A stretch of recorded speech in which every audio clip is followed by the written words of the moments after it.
dig it? Can you dig it?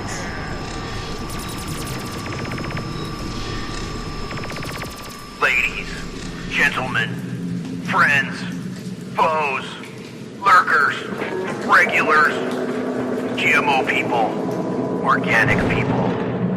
Boiler room. Inbound. 5, 4, 3, 2, 1.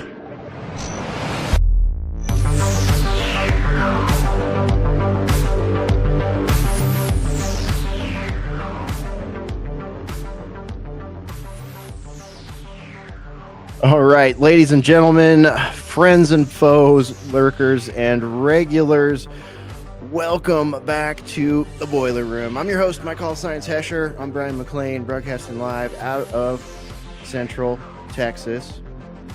Bring that down. Just bring that down a little bit there. Anyways, Boiler Room is right back at you, broadcasting live here out of Central Texas. I'm Brian McLean, aka Hesher. Thanks for being here with us tonight. This is a live broadcast, October the 24th of 2025.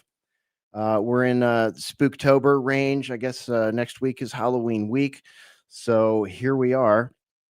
And it's great to be back with you. Thanks for your patience while we took a couple weeks to catch up on some things. There's a lot going on with everybody in the Boiler Room. This year, it's been a very busy year, a lot of changes going on and all that kind of stuff. And you know what? Had to have a couple of weeks off. So it's great to be back here with you. And I've brought the core team here with me tonight. We are slim down, lean, and mean. We're going to be joined by Ruckus and Mystical Pharaoh tonight. And see if we can't have a little bit of fun here on a Friday night Boiler Room. So here we are on Friday night. Shouts out and hello to everybody watching on the YouTubes, the X, and the Rumble, and of course anybody picking this up on an audio pod after the live stream. Thanks for checking out the show. Definitely do check out our website. You can find us at alternatecurrentradio.com. And find all the most recent episodes of all the stuff, all the Boiler Rooms, all the Sunday Wires, all that good stuff over there at the website. And you can follow me on X at Hesher Media. Do us a favor if you're watching on X live tonight, repost it, please. We'd appreciate that. And of course, on Rumble, you're going to want to follow Boiler Room, right? The podcast, right? Not Boiler Room, the dance channel. There's a like a dance channel sort of Boiler Room out there. But yeah, here we go. That's right. Eileen. Good to see everybody in the chats. We have a Discord as well. Big shout out to everybody in the Discord. See some good friends over there hanging out, getting the war paint on Keck over there in the Boiler Room on Discord. All right, let's welcome Mystical Pharaoh to the Boiler Room here. Mystical Pharaoh, what's up, dude? Welcome to the Boiler Room. How you doing? And welcome back. Hey, man, how are you? I'm very, very good. It's Friday night. It's been a long week. Got a lot done, and I'm just happy to be here chilling with you guys tonight. Same, man. Same. Yeah, excellent. All right, well, looking good and sounding good there. It looks like you've got Mecha-Trump destroying the White House and casting laser beams your way, dude. He is. It's evil eye. That's right.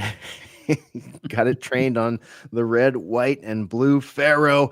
All right, man. Great to have you here. Let's say hello to Ruckus, everybody. We got a Ruckus among us.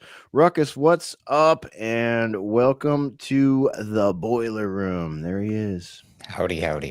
Yeah, we got Mecha-Trump. We got the wrecking ball behind us tonight. So I hope everyone enjoys that fun graphic theme this evening. Lordy, I don't even know what we're going to talk about, but I'm sure we'll talk about whatever's happening here behind us. Otherwise, what was the point, right? Yeah. Yes, as this, I don't know how this is happening. It's like internet magic. I love it. Follow Ruckus on X. That's me, AC_wordslinger. That's where you can hit me up if you want some cool graphics done like this too. If you're like, man, I know Ruckus is using AI, but how come when I use AI, it doesn't come out like that? Yeah, hit me up. Yeah, do some word slinging for you and all that fun stuff in between the boiler room and hanging out with my friends at ACR, of course. Thanks for having me. Friday night, after 2 weeks of dry spell. Oh boy, this could actually get interesting. Who knows? Or it could Oh, just be yeah. fun, or it could be boring, or it could be none of the above. Aliens could land in the middle of this broadcast. There could be a tornado and our internet and power could go out. Who the heck knows? Anything can happen. That's boiler room. It doesn't matter what day of the week it is, right, Hesher? Yeah, I was gonna make the same tornado comment. I'm glad you mentioned that. The last time we had a tornado here, I think I was live and you were right between shows and prepping for another show, and the winds sounded like a freight train running through the front yard. And next thing we knew, all the power was off and didn't know if the house was going to blow away. That was really fun. So hopefully that's not in the bingo cards tonight, right? Look at that. Bingo, bango, bongo, gonzos. That's right.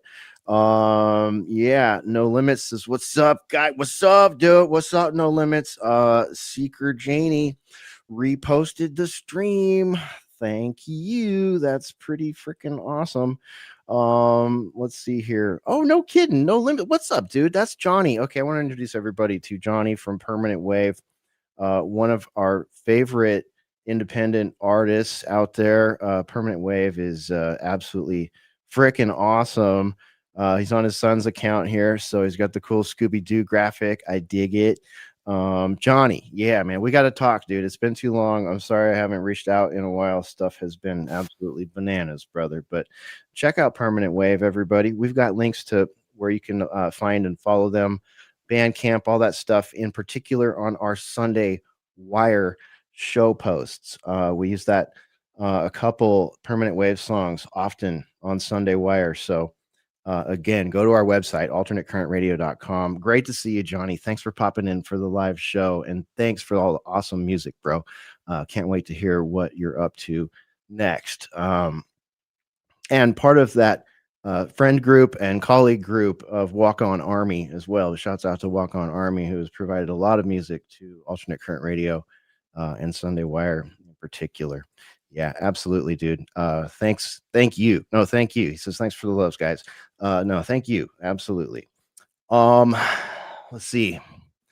So I guess we're just going to, we'll just make the icebreaker sound, right? It should be the White House breaker, perhaps, though. Hence the Mecha-Trumps tonight that Ruckus set up for us. And by the way, I know just a little bit about the secret sauce about how he does these things. And yeah, you might want to hire him, actually, because it's not just a single prompt and it spits out something that cool. There's more to it than that. So yeah. Anyways, we won't give away any of the magician's secrets. Just know that he's out there for you if you need some word or image slinging.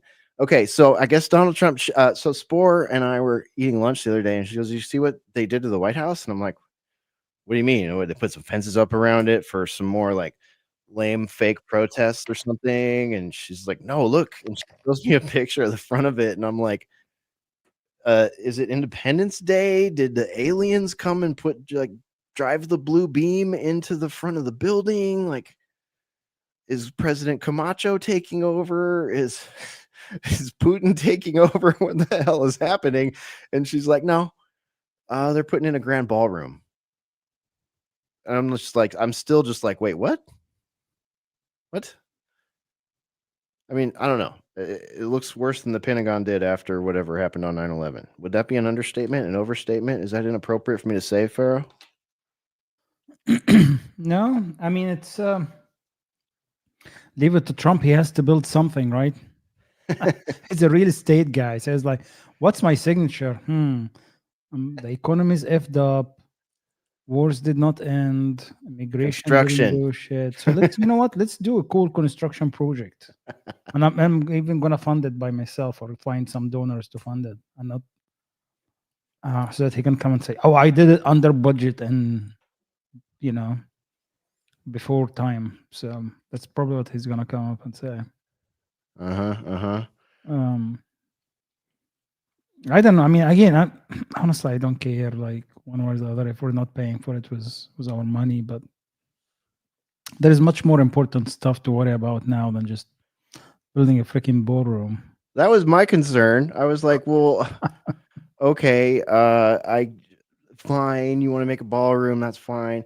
Someone correct me if I'm wrong. $250 million, really? I mean, I saw some people getting pissed, and I was like, 300. that's nothing. That's nothing to this government. You know, this is the same government that printed like what, $20 trillion in 2021. Mm-hmm. Yeah, I mean, $300 million is not. Yeah, as you said, it's nothing. You know what I mean? Like just to put it in perspective, I when I was working for the government back in the day in a previous life, the research group that I was in, we brought in like I think $25 million. No, it was $250 million. We brought in almost that same amount. We brought $250 million one year, you know, because luckily for me, I worked with a bunch of smart dudes that were really good at writing grants and, you know, responding to RFPs and all that stuff. But it's not that much money, you know, for the American government. Yeah. So, but yeah, I mean, again, just distractions. This is not my priorities that I voted for. Let's put it this way. Yeah. Seriously. Ruckus, do you even buy this, or do you think this is a cover for something else going on? Well, I don't, I don't have a lot of money these days, so I'm not buying a lot of things, Hesher. Where's that? Yeah, I don't know, man. I don't know. It is kind of fun. I don't know. There's so much trolling going on with this current administration. I mean, you take all the other evil, crazy, wild stuff out of the picture for a minute, and you're like, well, he did have a guy working for him. We got big balls. We got big balls, right? And I'm thinking he gets a kick out of this kind of humor. And I thought, what's it going to be? I mean, he's tearing down parts of the White House so he can have a ballroom. And then he was like, people all say I've got the best balls. They say they're the most beautiful balls. I don't know. That's what people say. That's what people tell me. I need a baselit analyzer here to do the whole bit. But you can picture the whole thing in your head, right? I mean, he'll just get a great big kick out of talking about his balls, right? I just think it's part of the narcissism. It may sound funny, but maybe not. Maybe he likes people talking about his balls. And, even after he's long gone, I mean, it's going to be the Trump ballroom. So it'll be like the fourth annual Trump ball or something like that. And the Dems will love it because they'll be like, it's the Trump ball bash. We're going to bash Trump's balls or something, right? Right. Maybe they'll tear it down. Maybe the ballroom that he builds, they'll tear down and instead put some like rainbow statue up that like brainwashes kids with like a laser beams when they walk past it and they turn trans instantly. There you go.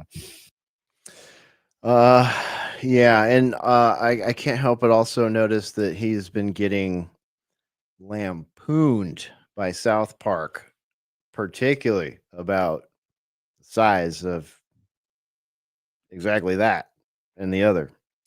So it could be a flex.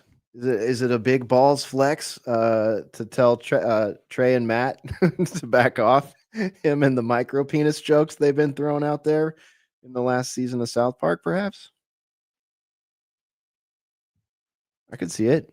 Be gold. He's gonna have gold balls. That's big what gold plated in the chat room from Weaponized News. The ballroom's gonna be gold. Of course, it's gonna be gold, It is gold. I tried to make these like mecha robot things look a little goldish. They kind of he's kind of got that white gold going on right Yeah, we there. got white gold meets titanium or tungsten or something, maybe. Yeah. Palladium. It's from the dark side of the Mars That's or what. Yeah, something. unobtainium. It's space There you unobtainium. go. Yeah, definitely. Meta material. It's that shit that landed in Roswell, right? Yeah, from planet Cybertron, obviously. I'm thinking that this is all just a cover for a new bunker, an upgraded bunker, a AI supercomputer underground. Like there's precedence for this too. I think it was FDR dug a big giant fallout base under the White House at one point. Like they've done this. I mean, it's very possible that they're doing something different and the ballroom is just window dressing to cover. Because what you really need to destroy the whole front of the building for a ballroom? Like, can't you fit that crap in there without like, blowing it up? I figured it out. What would Nicolas Cage do, right? National Treasure. This is a Freemasonic thing. See, they buried something when they built the White House, and it's at the cornerstone. They did like a little ceremony, and now Trump is gonna dig up this sacred Freemasonic symbol and become the Gilded Emperor or something like that. I think that's what it is, bro. I think it's a cover for an excavation of sorts. Maybe it's Yeah. Ark of the Covenant is buried under the White House. There you go. The Ark, The Holy Grail. the Grail, the panspermia juice, all the takeaways from the Templars, the takeaways from the Library of Alexandria. I mean, who knows? Maybe the red heifers are buried under the White House.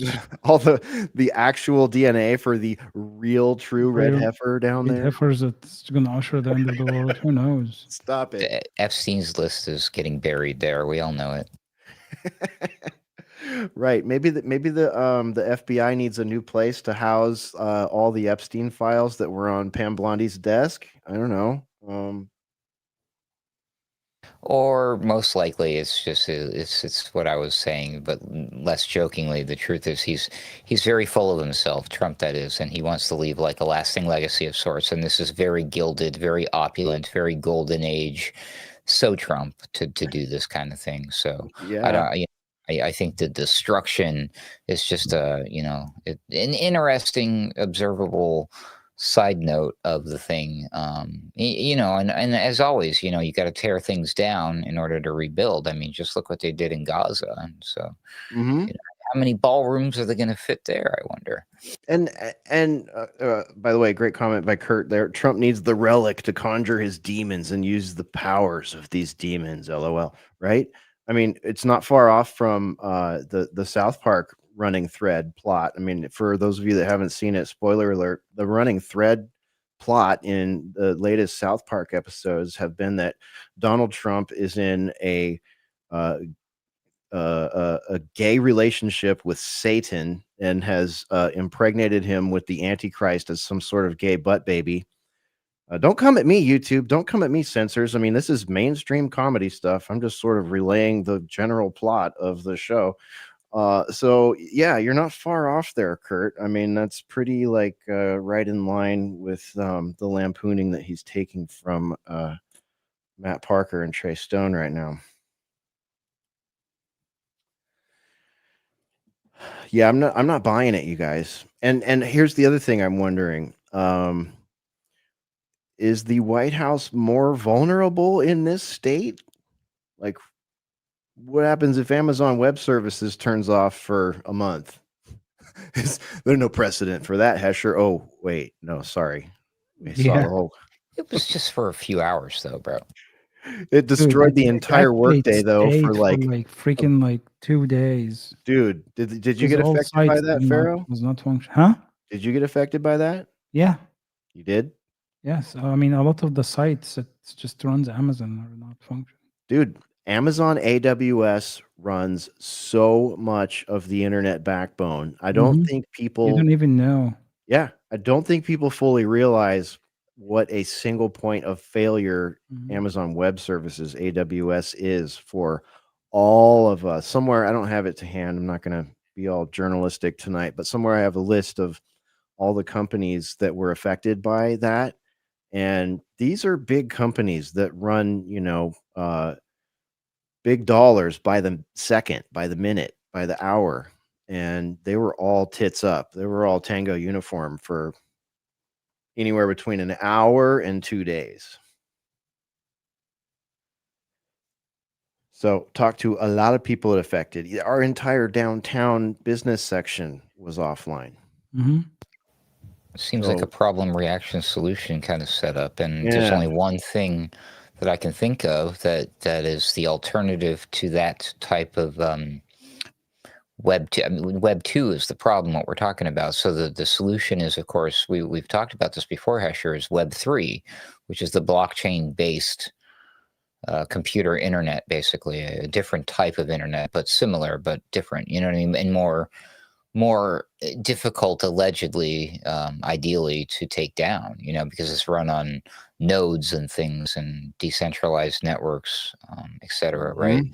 So I don't know, and of course those things can, those are run off of AI algorithms, smart contracts, and all this other technocracy gobbledygook magic bullshit. So, you can't trust half of it. But the thing is, it's if you think like, see, we've been fooling ourselves to a certain extent that whatever you say or do online is forever. It's permanent, right?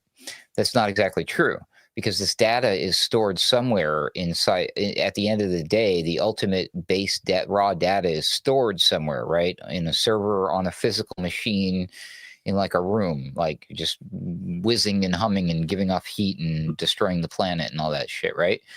Correct me if I'm wrong. I mean, I'm no expert in this type of thing. But what happens if something, like a tornado forms and smashes that whole data server area and you didn't have like a redundant backup or whatever the F it is that you need, and now that data is completely lost? You know what I mean? And you just got so lazy that you depended on that. Well, with the blockchain stuff, it's different. You knock out one or two or however effing many of the nodes. You can take out a bunch of them and it doesn't matter because each node is a full copy of the blockchain, if that makes any sense. So it's fairly more difficult to take down and or to lose everything. So that is a far more of a permanent solution, but it's all transparent, trackable, controllable. It's all the garbage that we don't really want, but it is what it is. Right, right. Yeah, it's a whole different paradigm. And like, there's a lot of opportunity in that paradigm, but there's also a lot of opportunity, untapped opportunity, probably that we don't fully grasp that technocrats do. So, it's gonna be interesting to move into that phase. And frankly, I'm ready. I'm tired of Internet 2.0. The search engines don't work. The AIs are all in this Ouroboros form. Is very helpful, but not fully realized. And just want to get it over with. Just pop us through the freaking membrane. I'm tired of waiting on it. So just Well, there's another elephant in the room and a great big unknown to me. No matter how much I try to dig into this, I cannot wrap my head around it, and I wonder if they're not just blowing smoke up our arses. arses. Is quantum computing. I mean, it's really, they literally talk about this like it's right around the corner, and once that happens, it changes everything. You know what I mean? And like, if you're to believe the speed of these computers, when you overlay that, you take what's existing right now with some of these, you know, artificial intelligence things that aren't really necessarily, but they're really fast and they're really good at what they're doing. And there are a lot of these instances and use cases where it's replacing people. Imagine how much more efficiently and faster they'll be able to replace us once the quantum computing comes into place. How much more is it going to be easy to just have an insane explosion of deep fakery all around us that we literally don't know what to believe when what we're seeing, what we're hearing. You don't even effing know. I mean, it's like it could just get wild. It could get nuts, and it could happen very quickly, allegedly. Again, you'd have to take all of this with a grain of salt because quantum computing is like, well, you see, molecules are just in a state of existence and a state of not existence. And sometimes they're just there and sometimes they're not. And bam, quantum computing, kids. Like, okay. Yeah. I know. I've been wondering that for a long time too.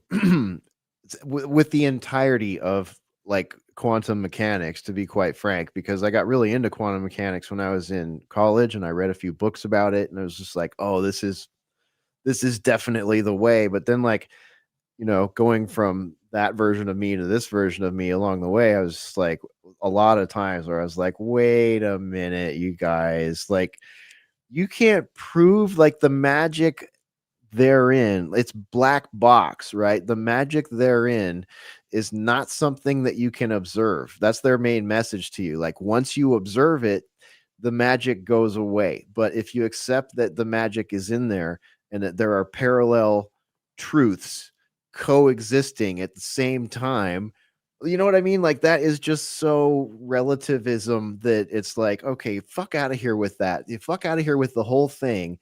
But then, just like a year or two ago, I watched a video about quantum computers, and they were like actually showing some of the tech and talking about how difficult it is to make one, like how many years it takes to build one of these, and how hot it runs, and like all these crazy different aspects. Like, it's not just what I mean? It's not just some Apple looking box or The PC cooling looking box. systems, they're like miles worth of Yeah. like these insanely below absolute zero temperature coils wrapped into. It's like crazy. It's wild, man. And they have to train them. There's this whole process. I mean, unless what I was seeing was just more smoke and mirrors. Okay, I'm totally open that what I saw was gaslighting. But if it wasn't, it was very believable. It was a very believable looking device, a very believable looking set of server management circumstances that one might have to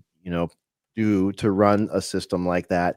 And there was this whole process of training it. It's not out of the box. You have to like build it basically from scratch with whatever alien tech or high tech shit they're not showing us. And then you have to spend a long time, like, it started years, I think it was like 5 years to like run it through all the paces and get it to function. I guess I could just, for in layman's terms, say configure it. But I think there's some like large language learning models, AI style stuff inside it that people are interacting with to train it to get to where it does what it does. It's still voodoo to me. It's voodoo tech. We call it voodoo tech. But I'm at a point now where I'm a little more accepting that maybe they actually have this. What does the resident scientist say, Pharaoh? What says antiseptic Pharaoh?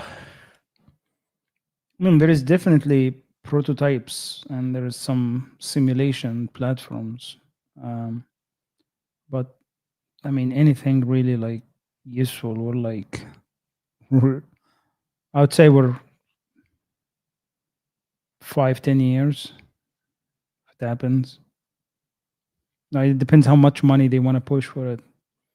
It seems they are they are into it. They are putting money into it. So the question is, they're going to continue pushing it or not, or are they going to try to find something else to put money in? But yeah, I really like. I haven't really used it, or I haven't got into it personally. I mean, Well, I don't know read about anyone. it. Do you even know of anyone who has actually interacted with one? Yeah, Really? yeah. Well, what did can you tell us, what did they say? Did they sign an NDA? I mean, how did that come about? No. There is already some simulation like platforms and some available in some of the national labs and stuff like that. That are quantum computers? Yeah, like Okay. prototypes. So so I can't say much, but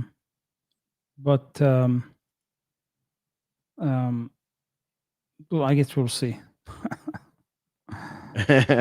Interesting. Yeah. You'll But warn us I though don't if think it's it's the anywhere. I Antichrist. don't think it's anywhere Right. close to what what people are talking about. Uh-huh. It's still, I think we're talking about 10 years actually, just to find something just useful. So Well, I mean, everything right now is just trivial that's the happening with it. the other reason I was wondering if I was being gaslit in the video I saw, it was super slick, and it was like they were basically, I think it was like Microsoft or some Google, one of the other big companies that was building this thing or versions of this thing, and it would take them like 5 years to complete it, and then I think if I remember correctly, it was like, well, enter Elon Musk. He can do it in 5 months. It was that sort of thing, which made me question it even more. But at the same time, like we do know that he's sort of now the clearinghouse for technology that has been budding and needs like that government corporate sort of partnership, if you will, to roll it out. So at the same time as it made me question it, it also made me go, yeah, maybe they're actually doing this because he's sort of the corporate clearinghouse for GovTech, right? So who knows? I don't know. So where did it come from? Aliens? Well, I'm sure they would There's, love it. there's only two options here, people, when you look at it logically. It either came from aliens or it came from Nazis. So to choose, pick your poison. I mean, you mean scientists? No. Actual. Okay, gotcha. And I like what Pamela Drew said. It's reminiscent of virology. Yeah. Oh, go there. Yeah, We start losing followers when we talk about that stuff. I know, man. Amazing how many people are sensitive about our. In case you missed the inside joke, not really. We were on Sunday Wire this weekend. Patrick got into the weeds with some virology stuff, and some people apparently disagreed with what he had to say, as usual, in that department. It was a fun. It was like a trip down memory lane. Is that what it was? It was fun. It was kind of retro feeling. It was neat. Yeah, it kind of gave like 2022 recollections and vibrations. It was fun. I had a good time. But yeah, we got a lot of freshly red pilled and red pill seeking newbies out here that don't seem to haven't really put all the pieces together on that. Either that or we're just totally dumb. We'll see. But yeah, a lot of faith required. Like feeling a little sick. Should I wear a mask? I don't know. you should definitely take a test at least. But isn't it interesting how like there's faith required in the mainstream narrative on 9/11. There's faith required in the mainstream narrative on JFK. There's faith and trust required in the mainstream narrative on Charlie Kirk. There's faith and trust required to get into, at least in my opinion, still at this point, from what I can prove to myself, to get into quantum computing and accept that it is as it's being represented. I could go on and on and on and on. I mean, I guess that's sort of the essence of this show. Do we have faith and trust in this particular mainstream narrative? And our default answer is no, prove me wrong. Not just no, I have a tinfoil hat. No, prove me wrong. You want to say to me that some guy broke down that rifle on the top of that building in Utah and stuffed it down his pants and then ran and jumped off the top of the roof without any shadows on him and then went into the woods and then put it back together and then sent all these text messages to this guy who's now disappeared and doesn't exist. Fine. And then he went and ate Chick-fil-A. Yeah, prove it. Yeah, then he went to Chick-fil-A or, Dairy Queen, whatever. Or Dairy Queen, sorry. Fucking prove it. I'm skeptical that you paved over the crime scene within 48 hours and closed the Dairy Queen, but it'd be very easy to prove the narratives to us if they wanted to share these things with us, but no. So, well, they did come out and say why they did that. Oh, wait, no, they didn't. No. Yeah, so forgive the boiler room if we're a little lacking in faith and trust in mainstream narratives and high technology, technocracy stuff. Forgive us. Prove yourselves right. I was going to say prove us wrong, but we're beyond that. The claims are being made by these people, right? Those in charge. So the onus is on them to prove it to us that we should not be skeptical and or call them fucking liars. That's harsh. It is. It's a harsh situation to put us in. And if you're a believing type, like this fella here. Faith. What should you be having faith in? Should it be any of these things? Should it be related to men or organizations or medicine and science or practices and rituals, secret clubs and handshakes, government, whatever you're into, celebrities, idol worship, whatever? No, you should probably put your faith in your creator. Yeah, I don't know. I'm just saying. Weaponized News. Sam, what's up? Everybody subscribe to Weaponized News, please. Ruckus was over there just before he was here. So get on over there and make sure you're subscribed. Stop being mean to lies. That's a very Sam Chaney thing to say. I love it, isn't it, though? Oh, man. Yeah. Well, as a e-brake and 180, what the fuck is going on with Glock? I'm sorry, I gotta go Second Amendment here for a moment. Mystical Pharaoh, did you see the news this week out of the 2A community about Glock? No, what happened again? So I can't even What the fucking believe Glock is this. going on, everybody? What the Glock is happening here. So Glock has basically been told by the powers that be, by the federal government, by the ATF, I don't know, by order of a whole bunch of stupid lawsuits, that they need to stop producing and selling their Gen 1 through 4 Glock pistols. And I think they might even be shutting down the Gen 5, which is like pretty much their flagship product. Why? Because criminals have figured out how to 3D print a piece of plastic that they can add on to swap the back plate on the slide that makes it a full auto machine gun. So rather than and Glock's defense for this is fantastic. Their original defense was, well, we didn't build that part. That person is illegally creating a part, illegally carrying an unsafe firearm, and in many cases, sorry to say, particularly in Chicago and a couple other cities, using them when people have ego battles in crowded places. I mean, it's not a good situation. But Glock, their main defense is the right defense, and it was, you need to check your citizens. We didn't build that. They're misusing our product. But and then California comes into play, and this is the part that really screws it up, because a lot of people, they're like, well, I don't live in a captured state like California, so I'm not going to worry about whatever laws they're passing. But now California, through vast lawfare, has played a part in this and outlawed Glock's pistols by legislation. So illegally, Dude, by when the did way, I all should this say. happen? I totally missed all this shit. It's been going in the background for a long time. People have been, different states and jurisdictions, district courts have been suing Glock because of the Glock switches that people are making. And Glock is like, we didn't make those. That's not our product. That's a misuse of our product. That's someone breaking a federal law. Go deal with those people. Don't come to us. But now that California has banned the weapon altogether, and the legal language, I won't get into the legal language that they use, but it's insane. It's globalese. It doesn't make sense. But now Glock is going to be November 30th is the last shipments. So at the end of next month, they will no longer be shipping the most popular handguns in the world. It's crazy, dude. I know. They're going to make a new I can't believe generation that. of I them. really can't believe that. They're making a new generation of them, and I'm sure those will be good weapons.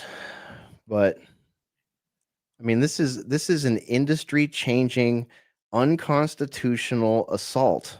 I don't know if people really understand how crazy and how unconstitutional this is. I mean, it is beyond the pale unconstitutional.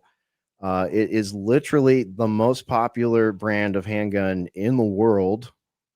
They have military contracts, they have police contracts, they have security contracts. and it's one of the most reliable handguns, if not the most reliable handgun in the world also. And they're making them scrap them because criminals have found a way to alter them into illegal devices. I can't fucking believe it, dude. I'm just blown away. So can I back up real quick? So the timeline on this was that there was all this pushback and talk about this piece of plastic, well, whatever it is. Man, YouTube's really not going to like this one, huh, Asher? We're pushing the limits on they're like, we're not going to censor anybody. We're going to find out tonight, I guess.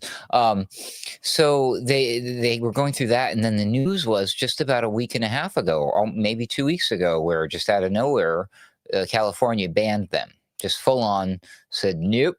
And then just out of literally nowhere, all of the gun tubers, because they track all this stuff in this news, is just like out of nowhere, even though Glock had pushed back on all of these accusations, they just quietly came out with a statement and said, hey, by the way, we're just discontinuing all these Glocks.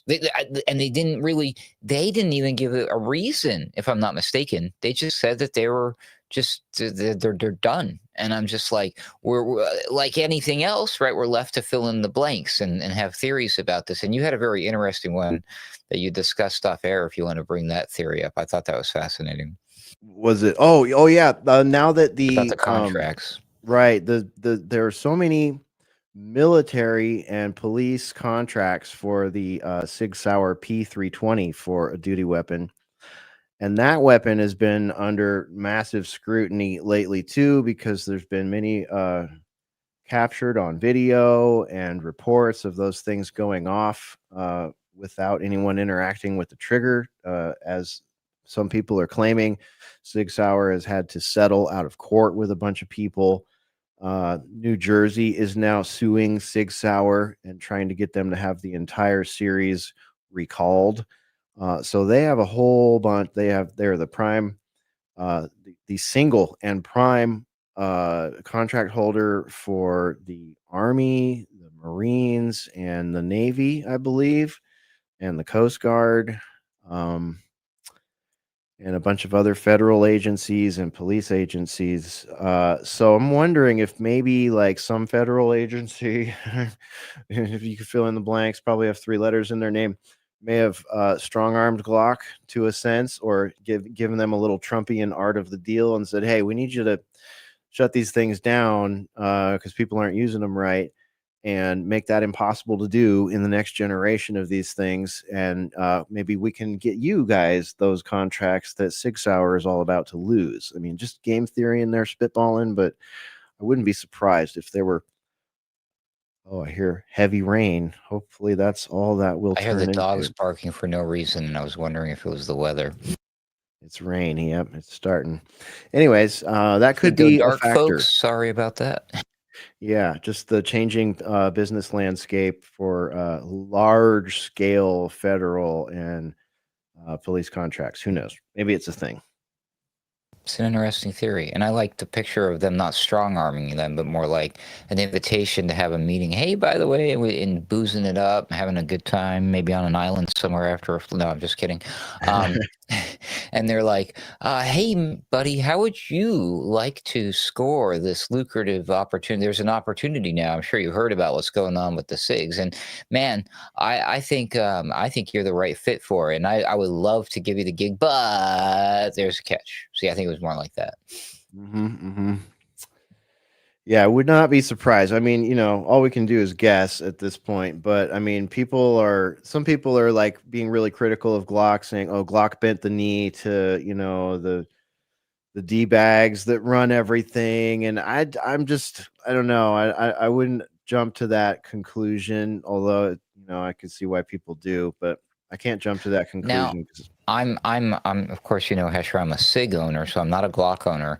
So maybe you can tell me this. I do understand that. I mean, how does this affect the trickle down economics of the Glock ecosystem, as it were? Because I mean, these are the most popular handguns, et cetera, and they have a booming aftermarket industry. So I mean, like the generation of the Glocks, each one was slightly different, meaning like, some people are fond of, I'm just picking one at random. They're like, oh, it was Glock Generation 3 or nothing. And there are entire companies that are dedicated to making grip modules and pieces and modifications and things for that particular model. correct? So doesn't this technically also, in a way, hurt small American businesses?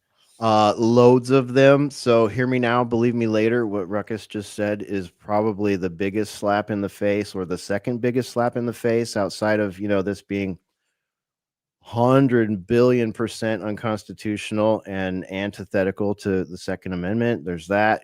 All conversation should stop right there, but it doesn't, because what we have here is uh, the state with a small s and the state with a capital S using lawfare against American companies, right?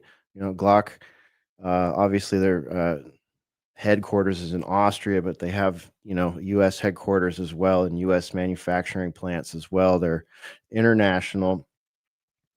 And to Ruckus's point, if you are particularly a Gen 1, 2, or 3 Glock owner, you know what he's talking about. There are dozens and dozens, maybe hundreds of aftermarket websites and stores, web stores, brick and mortar stores, mom and pop stores that make trigger bars, springs, trigger shoes, you name it. Every little single piece of that gun, down from the pins to the fire controls, the everything, every little thing, aftermarket slides. Oh my gosh, there's so many companies that make slides for Glocks. Spring packages, custom packages, holsters. Oh my God, holster makers. Holy shit, you guys, I'm sorry. Can you believe this is happening under Donald Trump? Can you believe it? What is going on here? Like, some people are turning on Trump over this. The holster makers put so much work into their websites to having the perfect design for these holsters. Is it a Gen 3? Is it a 17? Is it a 19? What kind of light do you have on it? We made a holster for that. We have thousands of hours in R&D and investment in these holsters. Guess what, guys? There's a lot of Glocks on the market, in the marketplace, floating around, and there will be for the rest of our lives. But man, Yeah. that hurts. So what are they planning on doing? Are they planning on like collecting them from people? No, they're not going to go that far, at least not yet. They're the way I would frame it is, it appears to me that they're just going to, and the Trump administration is not helping people in this department. They are going to keep allowing states and district courts and even other countries like Mexico, talking about you, to keep suing gun manufacturers and writing unconstitutional legislation that will force them out of the market. I repeat, force them out of the market, and collude with some companies if they will bend the knee to keep them in the market. There's a word for this, guys. It's an F word. It's fascism. And it's fascism We're not through brutal we're not lawfare. anti this, Hesher. We're Yeah, pro. I don't like this F word. No, that's not a free marketplace. I'm sorry. Let's see here. Hey, yeah, someone reposted our stream. Thank you, Variant. Yeah, so this is a big deal. This is a big deal. It's a big deal for people that live in states like Texas, like where we are here, where we're like, America, we're a free country. No, this is a great example of how the tyranny in a overtaken state like California can completely change the landscape and fuck the consumers and fuck the small businesses that are associated with these very constitutionally legal products for people who can legally own them. So I don't get it. I mean, if you look at the direction the Trump government has been going into, and what they did by taking 10 pack, like what did they grab 10% of Intel, right? Through some loans that they gave them. And I think they did the same with few other companies as well. Um, so I think what we're witnessing is really like we're going to see the US government is going to start like backing or picking up businesses and favoring businesses over other, right? And so I wouldn't be surprised how the shit is going to go. Um, it's um, it's really interesting. It's and you see it like you know those like it's almost like those rituals that he does, that Trump does, where he brings all the CEOs of companies, right, and they go there and just like praise the U.S. government, and we're gonna spend all this much money, right? It's almost like kickbacks, right? So then, yeah, we're gonna push you in the market, and we're gonna own part of you, and we're gonna kill anybody else that's trying to compete with you. So it's like a combination of cronyism, uh, deal making, like illegal yeah, backroom, that's boiler room deal making. I mean, this is what the Chinese government does, right? Yeah. So I think we're actually start following the same exact model. I guess it's a winning model. Yeah. Um, but the difference is, and you see it. I always wondered actually. Sorry, I'm gonna go on a small rant real quick. Um, like Russia doesn't spend that much money on their military. China doesn't spend that much on their military, and they have a lot of advanced weapons, right? Like, why do we have to spend trillions and we get shit at the end? Because I think there is a lot of money that just gets stolen in the US. And it just, I think part of it was when the government actually is part of that, at least on the other side, because they control some of those industries. They just can't steal this money, maybe. Who knows? But it's an interesting observation. Um, that crony capitalism that we have is just only working for corporations right now. Everybody else is screwed. and, and with the government coming in and even making it more crony, like now, like favoring corporations over other corporations or other small businesses, it's just it does not look good. Yeah. And we should, as citizens of the country here, we shouldn't have to worry that like the government is using mafia tactics with companies like that, like, hey, you got to stop this and we'll give you this, or hey, these lawsuits are all going to not go in your favor if you don't get on board with this. Like, I don't really care what the methodology is, whatever it is. It shouldn't be something that's happening in a free society, supposedly free society. What? I thought this was America. I thought this was America. Free T asks, how about the loonies that ram cars into crowds? Does that mean car manufacturers need to stop making those models? I mean, yeah, it's fair metaphorical question. Never mind. Actually, that's interesting. I was, as you mentioned earlier, I was on Weaponized News earlier before this. There was a story that Sam Chaney reported on. I'm just hope I don't get this wrong, but there was, I think he was an illegal immigrant. It was a criminal of some sort in Arizona who stole a car or was driving away in a police chase or whatever. But they said that the suspect had weaponized the vehicle. I think somebody got like hurt or dragged by the car or something, but they weaponized the vehicle. So I think Free T is onto something there. And yes, if I were the maker of the vehicle,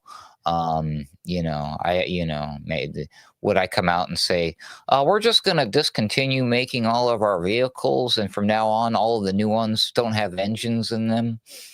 And that reminded me of that stupid old cringy. Remember that commercial they played all the time on TNT, Hesher, with the driving while black vehicle commercial, where it had like, had no engine, it had no trunk, no glove box, no steering wheel, no nothing. Hilarious. Right. Yeah, exactly. And my favorite whataboutism when we get into this one is what about all those people that got diabetes from having too much food on their fork? Should we sue the maker of their particular silverware set. No, they should voluntarily discontinue their forks and switch to exclusively spoons. Yeah, And if you think you're getting a knife, man, you got another thing coming. that's right. Not even a butter knife if you're in California. Silvertail asks, Sporks. go ahead. No, Okay. I said they're gonna get sporks. Yeah, you get a spork, a plastic spork. Very dull I like plastic. sporks. I like a titanium spork. I hate those plastic ones though. Silvertail 1947 says, "Will this affect other firearms manufacturers?" Yes, it will affect those third-party manufacturers that we already discussed, and um, the thing I've been screaming about forever. When I was living in California, they started implementing all these things during Bill Clinton's term, and then all the way up through Obama's term. Pretty much, they were just implementing. They were just lawfaring it. They were lawfaring the crap out of the Second Amendment and people's ability to uh, bear arms. They did a assault rifle ban, and then they did the magazine capacity bans, and then it just went ballistic from there, and they slow walk it, right? Like the magazines, for example, it was like, well, it's now illegal to sell these in California. If you own them, which everybody did because they were standard size magazines, right? Talking about AR-15s, standard size, 30 rounds. Everybody knows this. But then California said, you know what? We're just going to scratch out that word standard and we're going to put high capacity. And all of a sudden, you had to have these little tiny 10-round mags for not only your rifles, which had, OEM mags of 30, but your pistols too. So if you had a Glock 19, Glock 17, you had to get a new magazine with this little butt plug in the magazine that would take up the space of 7 rounds so that you could only fit 10. So you're carrying around a full-size handgun with a subcompact amount of rounds in it. And California thinks that's going to make people safer. And it was like, okay, well, you can still own the old ones. And by this point, mind you, we couldn't carry them. You couldn't carry any of this shit. We're talking like, 2003, 2012 era here. And then one year it was like, well, actually, we're going to take those high capacity magazines, and radio air quotes for those of you listening to audio, we're going to make those illegal to possess. So they told everybody they're going to make them safer by not selling them anymore, but you can still own them and take them to the range, whatnot, hunt with them. And then all of a sudden, a few years later, no, actually, we changed our mind. You are now de facto overnight a felon if you don't turn those in. So, and then that crept to Oregon, and I warned people in Oregon, and then it crept to Washington, and I warned people in Washington. I said, hey, they're going to tell you that you can keep the magazines that you already have. You'll be grandfathered, but then they'll change their mind. And that's exactly what's fucking happened. And, to get back to your question, will this affect other firearms manufacturers? It's going to affect the entire fucking industry, especially the aftermarket people. And the aftermarket people are the life's blood of the firearms industry. They're the people that make it fun. They're the people that make it competitive. They're the people that keep, the prices competitive.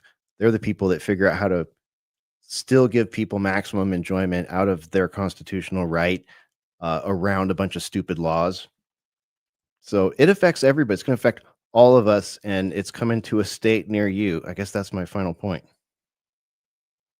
This can't be happening, Hesher, because I have it on good authority, according to the news media and the screaming liberal Democrats, etc., that the gun lobby is definitely in bed with the Republicans. They're definitely in bed with the Trump administration. Is very pro-gun, don't you know?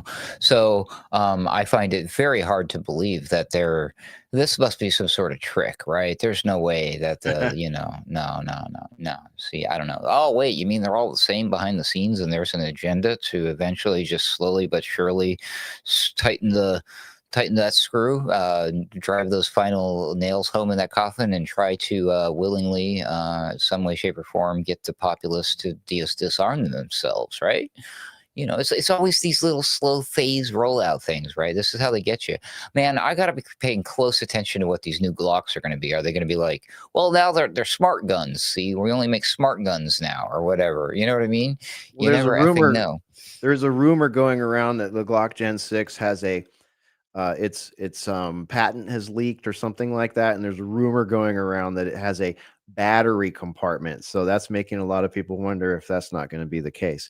Let me go back to Mystical Pharaoh. Pharaoh, you're an hour into this program, and I know you're probably ready to punch out. So I'll give it to you for any saved rounds, final thoughts, anything you want Ruckus and I to chew on in your absence, or anything you want to throw out there before you got to bounce.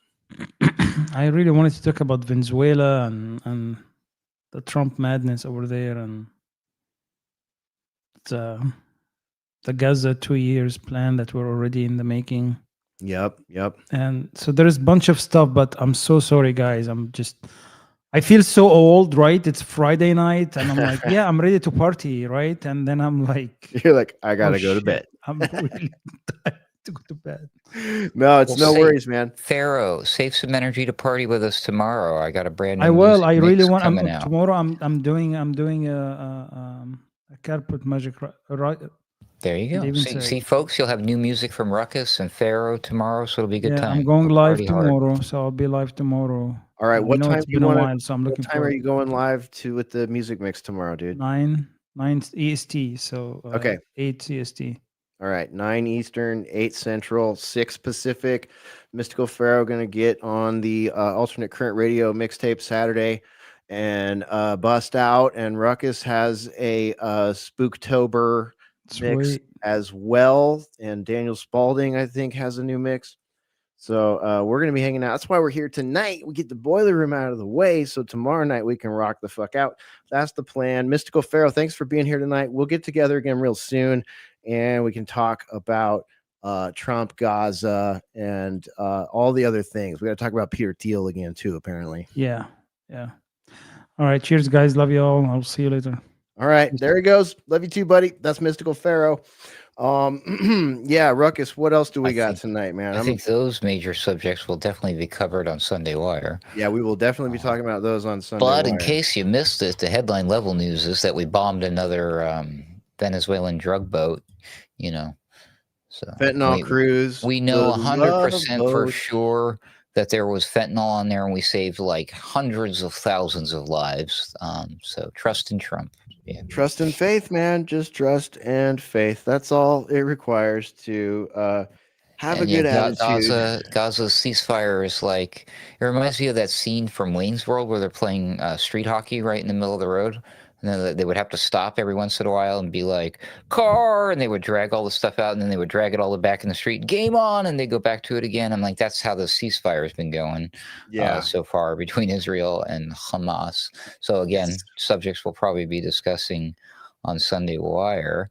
So what else is going on? The Louvre Museum got hit like Hollywood style, bro. Like, Ocean's 11 shit. Did you see that? Yeah, some big heist, right? Allegedly, some big heist. They posed as construction workers, I guess, and then they were on like one of those platforms that go up, and then maybe they were cleaning but they bashed through the windows and came. I don't know. Maybe did they jump down or rappelled out? It must have been something out of a movie. I don't know. Mission Impossible. They did the Tom Cruise Mission Impossible with the wire belt and shit. Yeah, and they did this in broad daylight. I haven't seen any footage of it, which is weird because everybody's walking around with cell phones and they probably have security cameras. Anyways, I'm sure that's nothing. Maybe I just didn't investigate in the story enough. But allegedly, they grabbed some crown jewels. There were like 8 specific pieces, and they actually accidentally broke one on the way out. And of course, now there's cries for, well, we need better, surveillance systems and technology. Oh, wait, I see what's going on here. But yeah, I don't know. It could just be a brazen thief that's seen one too many Hollywood films. But they were certainly talking a lot about this in the news this week, Hesher. Yeah. I mean, we had the Sistine Chapel burned down some years ago, and now a heist at the Louvre. I mean, is there any reporting on what they may have gotten away with? Did they get the Mona Lisa? What else is there They that's didn't get big the Mona time? Lisa. No, there's a Right. full list of the jewels that they got, but they're kind of boring to me, and I'm not a big historian on the jewels. But there was Hey, there's some emeralds and some stuff. There was like a crown or a necklace from a princess or something like that. I think there were some like the actual like crown jewels, whatever the f that means. I don't know. All I know is that the Louvre is like this weird satanic pyramid place with 666 glass stones in it or something weird like that. So I steer clear. it's a happy coincidence, man. They didn't design it that way on purpose. Don't be No, no, weird. not at all. No. Don't be tinfoil hatty. Should I be? Does Uh, tinfoil even work anymore? That's what I want to know. yeah, no, I don't think 5G. I don't I think it think it's protects supposed to be you. gold. I realize now. See, that was the trick. They got us all thinking that we could protect ourselves with the tinfoil hats. We need the gold hats. Oh no. Yeah, yeah. Oh, big shouts out to our homeboy Johnny Vedmore. His Epstein list videos that he's been putting out are fantastic. So please go check Johnny Vedmore out if you haven't already. I mean, you've been following those, Ruckus. They're great. Those like short 5-minute shorts, you know. Yeah, I think it's actually some of his older work that he's mixed together I or love that he's repurposed or redone. reposting it The because way it's the way that they're out there is very digestible, but he does that with a lot of his stuff, and that's what's great about Johnny. And then of course, when you want to just go hardcore, you sit down for like 30, 40 minutes to do a deep dive, either reading it yourself or just listening to him reading his material, and you're like, your mind is like, whoa, I just did a workout. yeah, totally, man. Let's see here. Okay, I got a couple more that I can throw down. My dogs are getting agitated at the rain and wind, so we'll see how I'm this getting goes. agitated at the I am rain. too. It's pretty loud out there, man. It's a little unnerving considering some of the insane weather we've had in the last couple of years here. Uh We had some great updates on the Gaza flotilla in the last couple Sunday wires. So if you've missed those, that's definitely something you should go back and look at. Okay, I got a couple choice cuts for you here. I think I'm ready to rock with them. Okay, here's the let me put this first one on the screen here. Whoops, not that one. Share the screen. Okay, here we go. Yesterday, President Trump, getting back to the beginning of the show here. Yesterday, President Trump said he was working very closely with the U.S. military during the construction of the ballroom. Today, I just learned that the reason the East Wing was built was to cover up an underground bunker known as the Presidential Emergency Operations Center, the PEOC. It was constructed in 1942 during World War II under President Franklin D. Roosevelt to provide a secure shelter and communications hub for the president and key staff in case of aerial attacks on Washington, D.C. The East Wing was expanded at the same time to conceal the bunker's construction from the public. So there you go. And then the MJ Truth Ultra links a couple videos there. I haven't watched them. I don't know if they are how conspiracy-y they are or what's going on there, but we'll link it on the show page for those of you that are interested and want to know more. But I referenced that earlier, so Going underground right now, everybody. It's time to freak out. We're all gonna die. Right? Be afraid. Russia, China, North Korea, aliens, Three-Eye Atlas comets. Yeah, There is a bit of that in there, isn't there? I mean, just inherently. Hi, I'm sorry, real quick. Dickie on YouTube asks if I have a YouTube channel. No, not yet. Maybe one day, but all of my videos are through the Boiler Room's Rumble. You can find my stuff. Just look for Daily Ruckus, or just go to alternatecurrentradio.com. There you go. Yep. Always go to alternatecurrentradio.com. And yes, I am AI. That's absolutely correct, Kurt.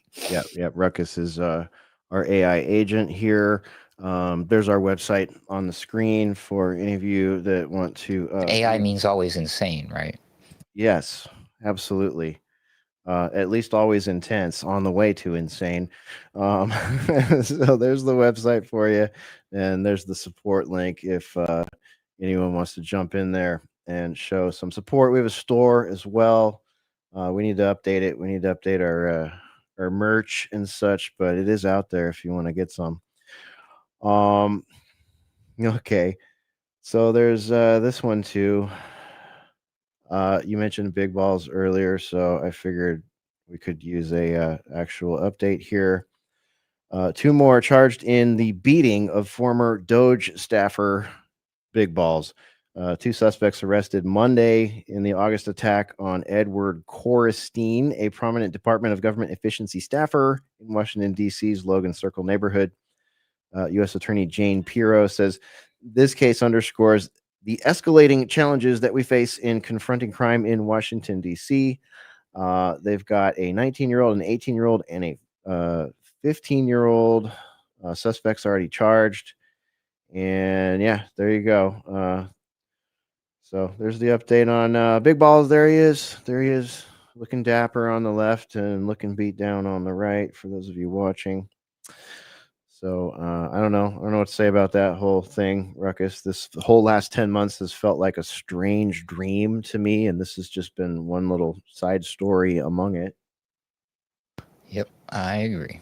I don't know about all the big balls going on, and which is why when you hear a rumor, or not necessarily a rumor, I guess a news outlet of some sort, if we can call them that, comes out and says that they have it on good authority from a credible source that they don't name, of course. What a surprise!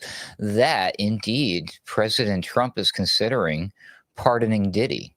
Did you hear that? Are you kidding me? No, that was the news story that was going around. It was what's that gonzo camera celebrity they follow everybody around? TMZ?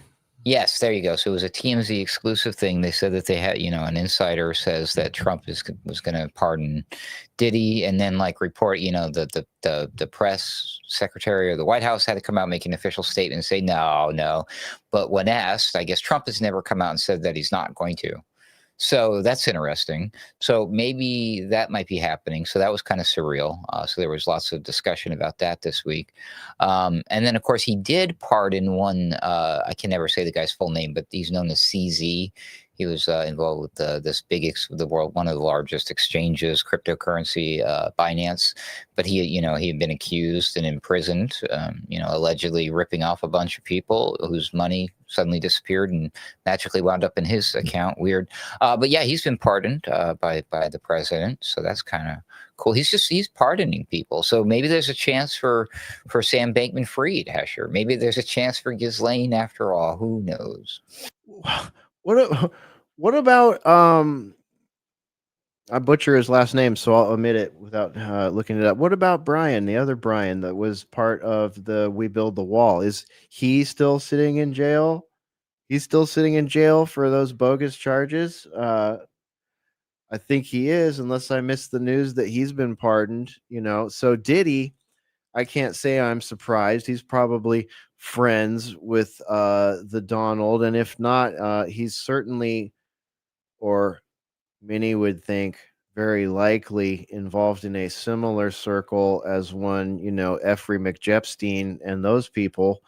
So wouldn't that just be a convenient way? And I also saw the mainstream media reporting on Diddy's reaction to being found guilty, and he's like, they were focusing on how humble he is and how he's saying he's sorry he hurt people and he recognizes it and he will never do that again. And he's been in jail for a year now, a year and a half or something, and he's found God and all this stuff, and he wants to get out and do good things. And it's just like, I don't know, man. It almost feels like I would not be surprised if Donald Trump does pardon him, and I wouldn't think that's just a decision that he made offhand. I would think that would be a decision that was handed down to him.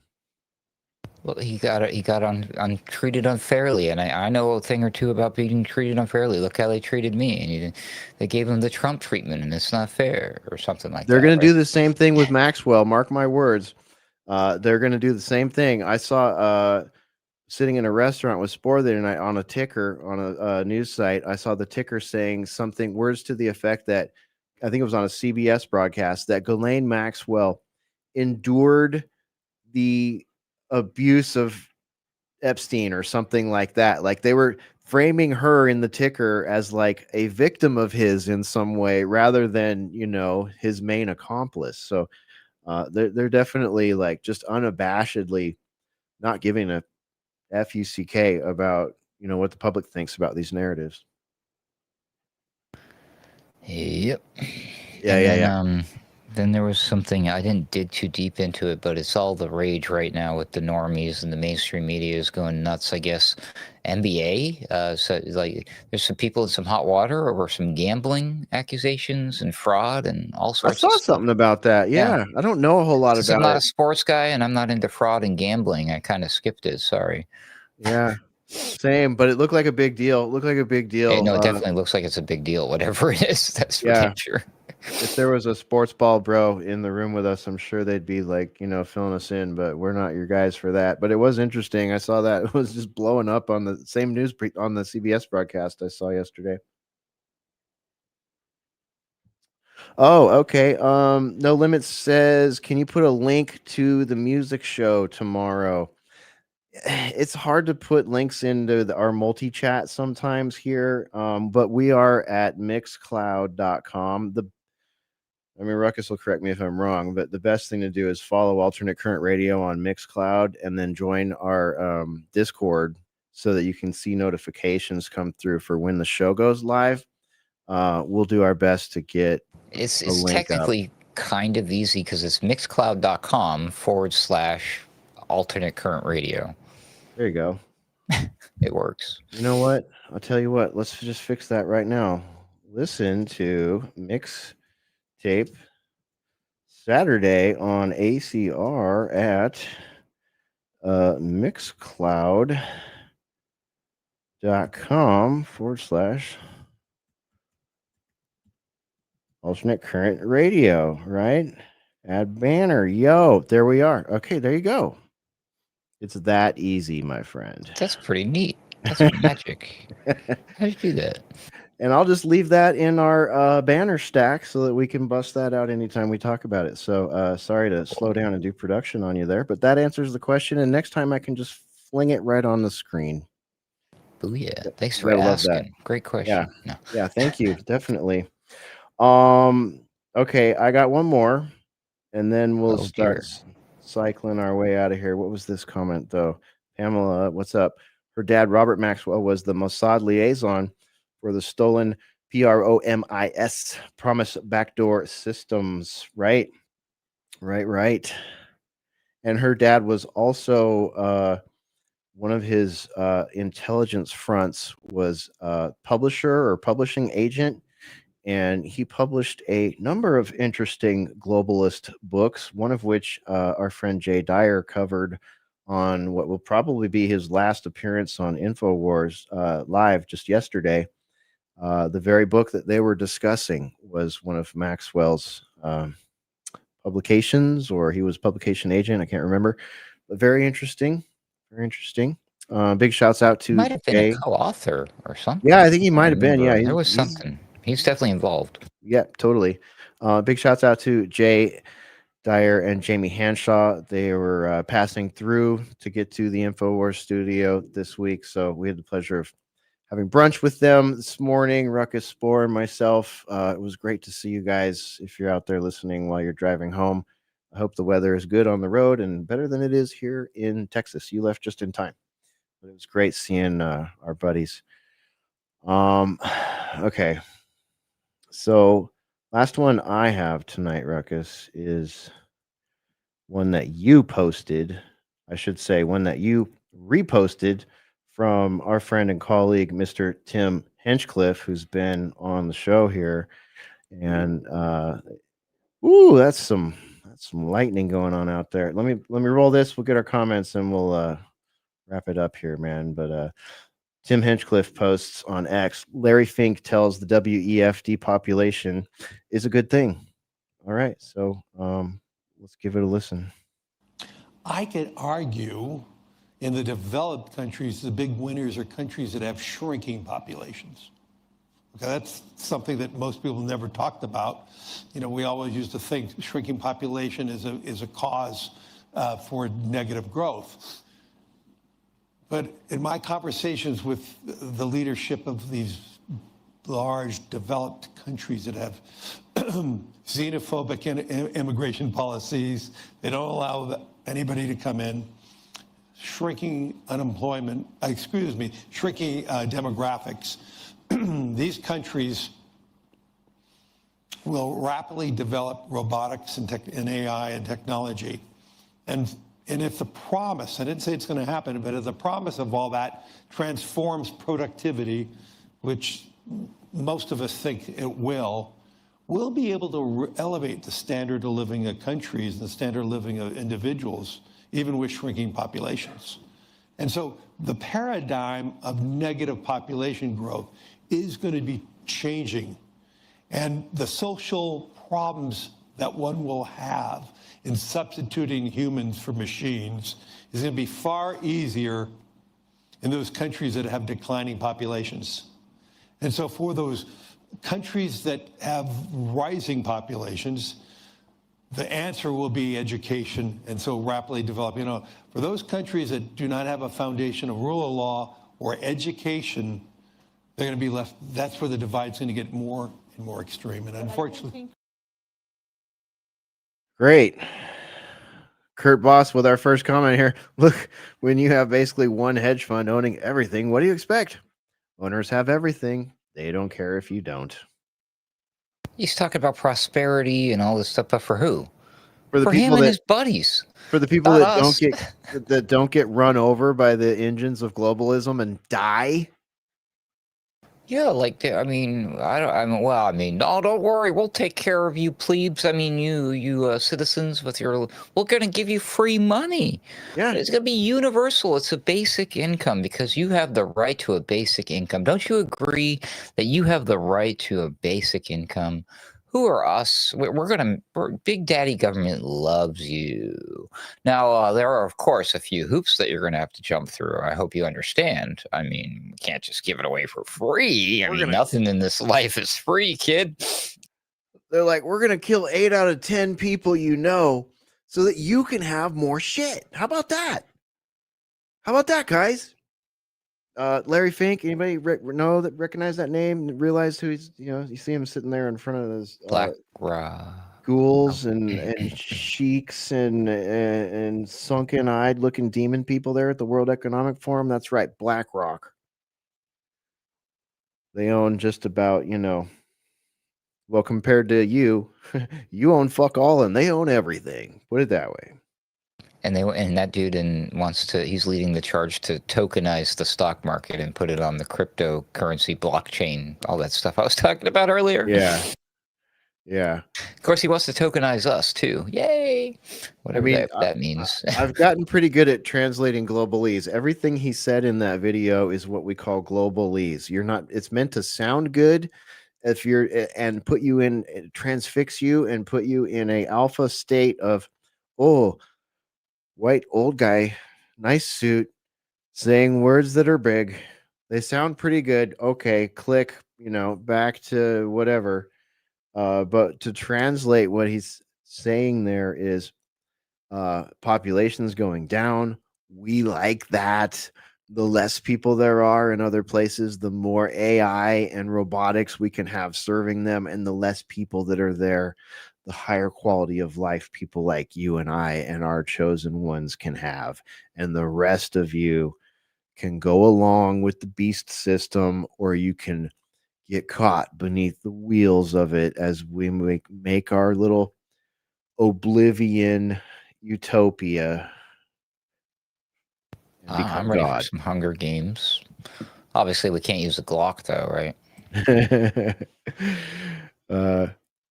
Glock was just turned into a surplus takeover for BlackRock. Ouch. Brutal, Kurt. Brutal. But yeah, maybe you might be onto something. All right, that's all I got tonight, Ruckus. You got any saved rounds or final thoughts for us? There was 2 bits of AI news. I think they were both related to Open AI. Correct me if I'm wrong. On the first one, I know that Open AI is the second one, but I think that OpenAI said, yes, we're going to allow you to have the steamy, sexy conversations with your Chat GPT. Oh, Correct? really? They're opening Yeah. up the rated R I'm version? 99% sure. Actually, I can find that real quick because I know I sent it in a direct message to Jamie Hanshaw. Should be right here. OpenAI ChatGPT will now soon allow erotica for verified adults. And how would you verify yourself as an adult? Oh, that's right. Probably through some sort of digital ID. So the Brits are going to be one step ahead. They're going to be ready for that, Hesher. Oh, yeah. Yeah. They're going to be making love to their ChatGPT out there, having a good time. Well, here in the United States, I've recently been sleuthing and recovering old documents and stuff like that, and I've been exposed to the current, today version of verifying yourself, like say to the Social Security office or a county recorder's office if you're looking for an old marriage certificate or whatever. Like used to be you had to like physically go into a lot of those places or have a bunch of things notarized and snail mailed back and forth. Well, now they have, especially since COVID era, they have like a combination of websites that interact with your phone to do things like snap a picture of your ID and then transfer that to the browser, and then the browser will do a few other things. Then it'll say, okay, go pick up your phone again. There'll be a link on it. You click the link on the phone, and all of a sudden it's like asking you to do facial ID, like look up, look down. Does that match what's on this ID, even if it's expired? It's pretty impressive. I got to say, it's a little fiddly and annoying, but it's pretty impressive that you don't have to like go sit in the Social Security office and get, menaced by the security guards there and all that. You can just do it online now. But it proved to me that we don't need digital IDs to do these things. Like we already have the technology to enable people to identify themselves without a one world order, new world order bullshit digital ID. How about I'm who I say I am, and that's freaking good enough for me. It should be good enough for you. How about you just fuck right off if you don't believe I'm Hesher? How about that? No, but it's just so gosh darn convenient, Hesher, and that's the way it's really mostly being sold right now in the UK, which just blows my mind. They're like, "Oh, that's right. Of course, it is. We're not forcing anybody to have it, but you will need it if you want to work. I mean, and you don't have to work. I mean, You will shit. need I it if you mean, want to oh, if you want to spank your monkey to Chat GPT, is what they're well, there you telling us go. now. There's that too. Oh boy. Who And then does the other that? Who's big, gonna do that, man? the, In an internet full of pornography, who's gonna be like, I don't know. I mean, I guess we already know the answers to these questions. It becomes Her, the movie, all that other stuff. But like, oh, what? we're How? unlocking this Listen. feature so you can spank your monkey and diddle your skittle to GPT. What the stupid?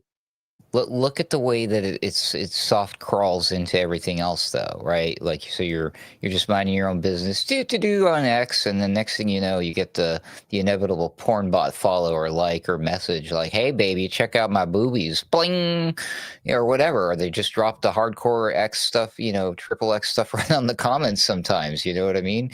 Yeah. It's wild stuff. And then like you look at, I've been having this issue with YouTube Shorts. They like to show like what's with the scantily clad women, like oh sure they're holding a gun and firing it at the gun range, I guess, since I watched the gun range videos. But why are you doing what's with all this prawn stuff? It's just creeping in. So if they say they're going to offer it to the verified adults, implying like, oh well, we're going to wait for the adults to come to us because they want it. No, they're going to push it on you. You're going to just be minding your own effing business.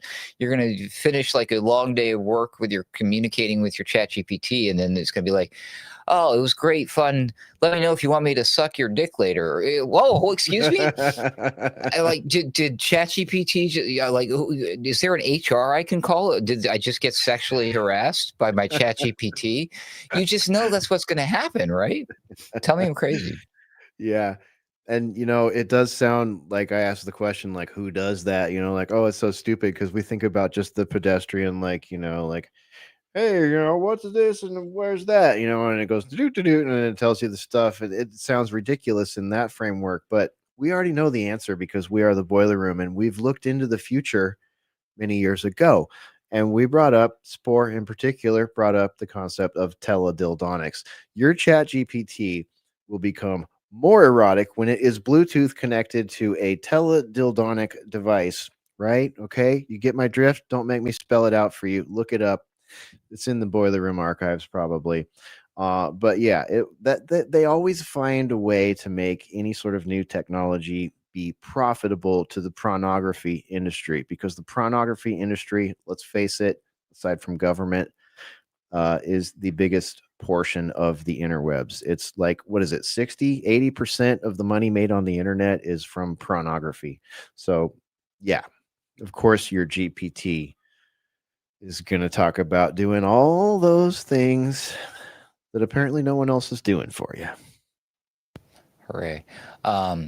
The other thing is it just announced that they released their version of an AI browser. They're all doing this now. So I think there's, ironically enough, so the one that OpenAI came out with is called Atlas. And I'm like, what's with this freaking Atlas word all Why's of a everyone sudden? using it? Yeah, so I was like, that can't be ignored. So, okay, check noted. So we'll stash that information for later somewhere in this busy brain of mine, right? But there's definitely something there that's very strange. There are other, it's related to which telescope or observatory discovers these things, I guess. But there's a couple other Atlas named objects that are causing disturbances or issues in our solar system right now, in addition to the 3i Atlas one, which is the weird. Oh, it might be aliens. Yeah, sure. Settle down there, Avi Loeb. Anyway, but yeah, so Perplexity's got one called Comet, if I'm not mistaken. Another interplanetary. What's with all these names, right? Like Stargate and Comet and Atlas. It's all sci-fi shit, dude. The Atlas thing makes me think of Ayn Rand, right? With Atlas Shrugged, which there you is, go. of course, a book where things like objectivism, individualism, property rights, libertarianism, capitalism are all sort of questioned at, intellectual levels, shall we say. And it makes me wonder about that, because like we are living, it's almost like all these big initiatives now are fucking sci-fi shit. I mean, sorry to my cousin out there, don't take it the wrong way, but we have a fucking branch of the military called Space Force, for fuck's sake. It's adjacent to Starship Troopers. I'm not saying you guys don't do anything, but we don't know what it is you do. They troll people on Twitter. So we got Space Force, we got Stargate, we got Atlas, we got Atlas I-300 G fucking 10-4000. We're gonna crash into the moon. Like, I don't know, you guys. This is a very strange time to be alive. Fun though. I'm having fun with it. I'm trying to have fun with it. Yeah. But my point is, with these AI browsers, is this changes the way people search, right? So fundamentally, like, right? Yeah, I mean, the game is changing quickly, and a lot of people are going to get left behind. A lot of the rug pulling is going to happen. It's going to hurt independent media. If you're not already like on the list of approved things, we're all freaking screwed. We're really screwed. I mean, because now it's like, already people are using their ChatGPT instead of searching online on Google. So for instance, like in my work life, what I do in helping small businesses and other things, like you would want to get yourself ranked in the local Google map pack or whatever by being relevant and having the key locations and all the right secret sauce that the SEO experts and web designers, all these hoops they have to jump through just to get you placed on, like, because you're not in the top 3, people just move on, right, or whatever. It's a cutthroat game, everybody. But now people don't even go and search, and you're not trying to fight for eyeballs. Now instead they just go, hey, ChatGPT, recommend me a local pizza place. How do you know exactly the answer that comes out of ChatGPT's mouth, which you as the end user, 99% of the chance is going to take, oh, that works for me. That was it. What was the impetus that got that ChatGPT to make that decision to then recommend that particular business over any of the other ones that maybe you would have discovered or tried on your own if you were just driving through town or doing a search, scrolling on the 5th page, like, oh my God, I just found this place by accident. It's the best little mom and pop shop ever. You know what I mean? Like, these days are over. They're over, Jack. So, SEO people are fighting right now, trying to learn how we can cheat and trick the ChatGPT, because like they're all being lied to, is my opinion. I have no way of proving this, but we're being told that yes, you just want to be the voice of authority. You still want to do all the things. You still want to have the website that is pleasing and appealing and reads perfectly and looks great to a human, even though the human beings aren't even going and looking at it anymore. You still got to do all those things because the robots are looking at that, and that's what the robots are looking for in order to then spit out their, like, dude, prove it to me.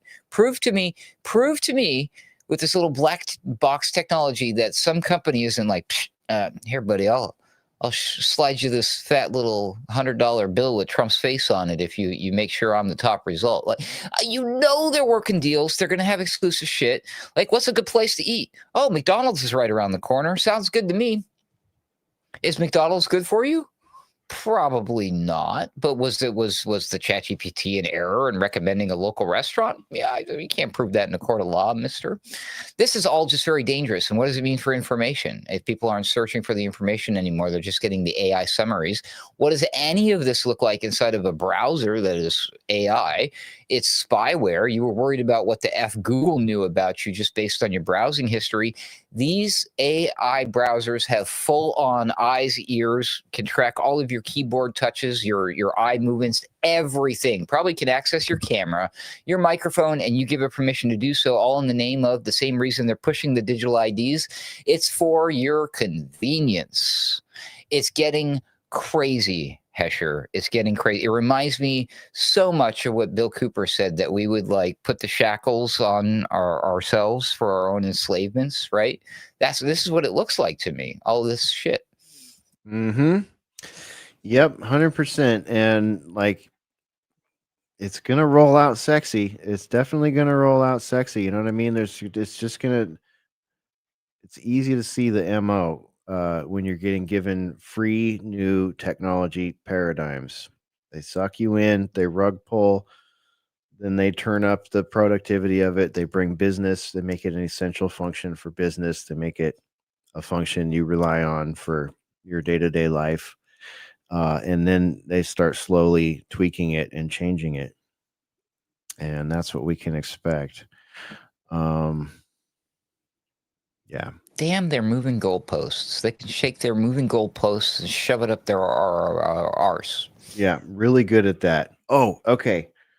I lied. I have one more for you, Ruckus. This one, this proves I'm going to vindicate Ruckus right now. I'm going to give Ruckus a massive shout out and vindication. In his show that is a alternate current radio exclusive, the Daily Ruckus, years ago, did an episode where he was talking about space jerks. And the space jerks conversation led to space junk, right? Remember that one, Ruckus? You had this episode where you were talking about the potential for like Snap low orbit satellites and Starlink satellites and other space jerk. I covered some more junk. more modern stories of that on the more recent episodes of Daily Ruckus in Ruckus Vision as well. But absolutely, it's a big problem. Just lots of junk floating up in space, allegedly. I don't know. Okay. I've never been there. Ruckus, this is where the rubber meets the road. Except, you know what? It didn't make it all the way to the ground before it caused this. Let me read this to you. United Airlines flight UA-1093, a Boeing 737 MAX 8, was forced to divert to Salt Lake City Airport after a suspected collision with space debris while en route from Denver to Los Angeles. The incident occurred October 18th, 2025. So this is just, days ago, pretty much a week ago, and reportedly caused a crack in the aircraft's windshield, prompting the crew to declare an emergency. The pilot sustained injuries, though the extent of those injuries has not yet been confirmed. Here's a picture on screen for those of you watching the show.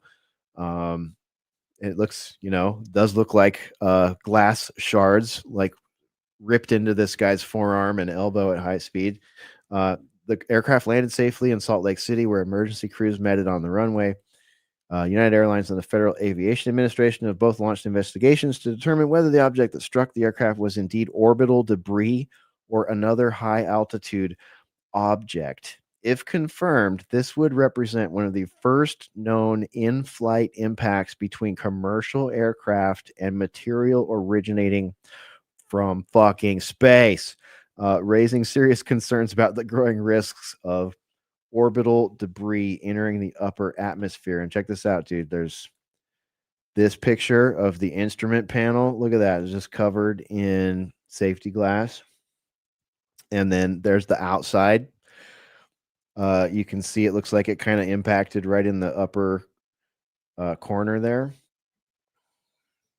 That's crazy, bro. Isn't that nuts? Man, you know, like how like when you get like a cut and then when you go to the doctor, they're like, have you had your rabies shot or whatever? Could you imagine what kind of shot do they need to give somebody who's been struck by space junk? Put up there by space jerks. Unbelievable. I don't know if I can believe it, though. I mean, I guess as Deborah pointed out, I mean, there's always somebody going to come out and say it was something else. So they're saying that they're claiming it was a weather balloon. Next thing you know, they'll say it was an alien. Next thing you know, we'll find out like one of these deep dive armchair conspiracy theorist YouTubers on BitChute or whatever will be like, well, what it is the military was testing a secret military drone, or the technology was given then by the aliens, of course, in 1923 by the Nazis. Yeah. We all know this, but they were testing it and it was an accident and we just can't let the public know. So we're going to tell them it was space dust. Yes, we'll tell them it was space dust. I think the space dust thing, just like everything else with things floating up there in space, is a useful, like anything could fall out of the sky at any given moment, right? Or it could be intentional and they could just say it was XYZ. Like it's like any effing thing. We have to rely on a certain them to tell us what it is, right? Which is just insane to me. I don't know. The pilot was there. What did he have to say? Did he say, well, I was just minding my own business and sure enough, right in front of me, I saw some space dust and I tried to avoid it and I know what space dust looks like, or whatever the F space junk, yeah, right? How do you I mean, that must be hard to conceptualize, man. I'd love to hear, like, why is there not a podcast interviewing this pilot? Like, why is this not completely open kimono? Like, and we probably won't hear that. I'm guessing he's probably not going to be able. And Awake Jake makes a good comment. And they can still pilot the plane in that condition is a wonder. Well, it begs a question, Jake. You probably know the question I'm thinking of. Did they, and this is another thing, I would love to hear the pilot's full, unfiltered description of what happened, because I want to know, did they invoke the Boeing uninterrupted auto control, remote auto control? I mean, Ruckus knows what that is because he listens to Sunday Wire religiously, but many people don't know about the Boeing uninterrupted autopilot. And if you do know about the Boeing uninterrupted autopilot system, it just knowing about it kind of makes you wonder about other things that have gone wrong with airplanes and how that system plays into that. I'll just tease that a little bit. You know, we used to have Field McConnell on Sunday Wire quite often, and he's sort of the champion of that set of questions and technology. And it's sort of up to you to decide how you feel about Boeing uninterrupted autopilot. But it is a very interesting program. It appears to be very real. Many pilots have talked about it. Seems like this would be a perfect case to use that to land a plane where the pilot can't see out of the window and is injured. Just saying. I don't know. Some questions for it. But anyways, I thought you would get a kick out of that, Ruckus, because you're the space junk guy and the space jerks guy. I love space junk. I'm watching. I'm gonna get me one of those titanium umbrellas from Pfizer. Protect me from the falling space junk. Kurt Boss, don't engage your audience so much, please. Okay, stop saying cool shit to us then. You just engaged with him. Oh my God. See what he did. He don't baited threaten you. me with a good time. I will take you up on it, man. Just kidding. Yeah, that's pretty much all I got, my friend, for this evening. My legs are killing me. Yeah, let's get you out of here. Let's get me out of here. I got a bunny hop on out of here. I'm gonna make like a ray gun and bounce. Oh, remember ray gun? 'Tis the season, you know. Just kidding. Oh yeah, speaking of season, so yeah, it's Halloween next week, right? So that's exciting. Yeah. So Happy Halloween to all the Christians or whatever, whoever it is that celebrates. Just kidding. I'm going to do a music mix that's the third one in my Halloween mix series. So it's Don't Fear the Ruckus, Don't Fear the Ruckus, Volume 3 is my music mix. And then if, just knock on wood here, if I can squeeze out a quick little special, something related to Daily Ruckus, maybe it'll just be something that I post on my X. Maybe we'll do it on the Rumble. I don't know yet. Depends on how long it is. I do want to do a quick little like Halloween special where I do make some commentary about some spooky related things in Ruckus fashion, of course. I don't want to give away any more secrets than that. But wish me luck. I would love to be able to do that because I've been missing making content. I've just been so damn busy as the word slinger. And yes, of course, I do the word slinger stuff. So I'm deadly serious if you need help with word slinging, websites, AI, consultations. If you want to have a conversation with me, I charge by the hour. You can sit down about your entrepreneurship, your merchandise, whatever it is you're doing. And we can put our heads together and come up with a plan for you, etc. Or I can build your social media page or your website, things like that. Okay. And Hesher, thanks for having me. I'm already obviously damn exhausted and the lightning is going crazy. So I'm just going to sign off by saying God bless each and every one of you and may God save this republic. Ruckus out. Massive lightning strike right as he said that. That was cool. Yeah, me too. I'm gonna get out of here. Thanks for hanging out with us tonight, everybody in the Discord. Great to have you there. Everybody in the chats on X, Rumble, and YouTube. Thanks for hanging with us. We'll look forward to getting back with you real soon. Be sure and check out our mixtapes tomorrow on Saturday, and of course, we'll be doing Sunday Wire. You can follow me on X right there and support Alternate Current Radio, alternatecurrentradio.com/support. That's where you do that. And we'll see you on Sunday Wire. We'll see you on Mixtape Saturday. And we'll see you again next week for another edition of The Boiler Room. Have a great one. That's it.